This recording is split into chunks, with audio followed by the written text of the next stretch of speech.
नमस्कार दोस्तों, आप सभी का मेरे चैनल पर एक बार फिर से स्वागत है। आज मैं आपके समक्ष प्रस्तुत करूंगी वरलक्ष्मी व्रत कथा। सावन का अंतिम शुक्रवार बहुत ही खास होता है क्योंकि इस दिन वरलक्ष्मी जी का व्रत रखा जाता है जो कि माँ लक्ष्मी जी को समर्पित है। इस दिन सुहागिन महिलाएं पति की लंबी उम्र, घर में खुशहाली और बच्चों के स्वास्थ्य के लिए और चिरकालीन लक्ष्मी जी के लिए विधि पूर्वक वरलक्ष्मी जी का व्रत करती हैं। इस दिन पूजा के दिन व्रत कथा अवश्य सुननी चाहिए अथवा या फिर उसे पढ़ना चाहिए। तो आइए जानेंगे हम सबसे पहले वरलक्ष्मी व्रत की पूजन विधि।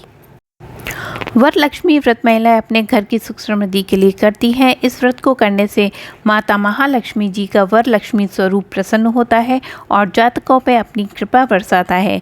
धार्मिक मान्यताओं के अनुसार माँ वरलक्ष्मी क्षीर सागर से प्रकट हुई थी। इस दिन व्रत करते समय सुहागिन महिलाओं को श्रृंगार की वस्तुएं अर्पित करनी चाहिए।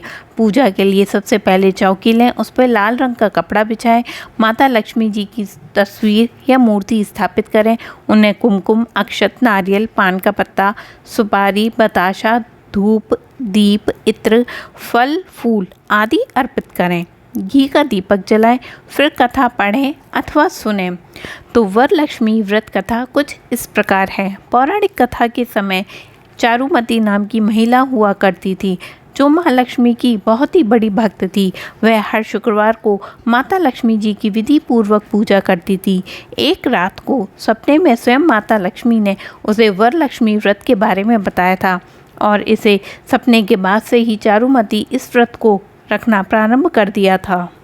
और इसके बाद चारुमती ने अपनी सखी सहेलियों को भी पावन व्रत के बारे में बताया, जिसके बाद चारुमती की सारी सहेलियों ने विधि विधान से कलश स्थापना की और माता लक्ष्मी जी की पूजा कर परिक्रमा लगाई। कहा जाता है कि इस व्रत के फलस्वरूप उन सभी महिलाओं को मनचाहा वरदान मिलता है। किसी महिलाओं को धन, किसी महिलाओं को संतान की प्राप्ति हुई और सभी महिलाओं की सुख एवं समृद्धि में वृद्धि हुई। कहा जाता है कि अगर पैसा ना आने की स्थिति हो, धन की क्षति हो रही हो, तो कुछ उपाय इस दिन करें तो रुका हुआ धन वापस आता है। पूजा करते समय 5 पीली कौड़ियाँ माँ लक्ष्मी जी को अर्पित करें।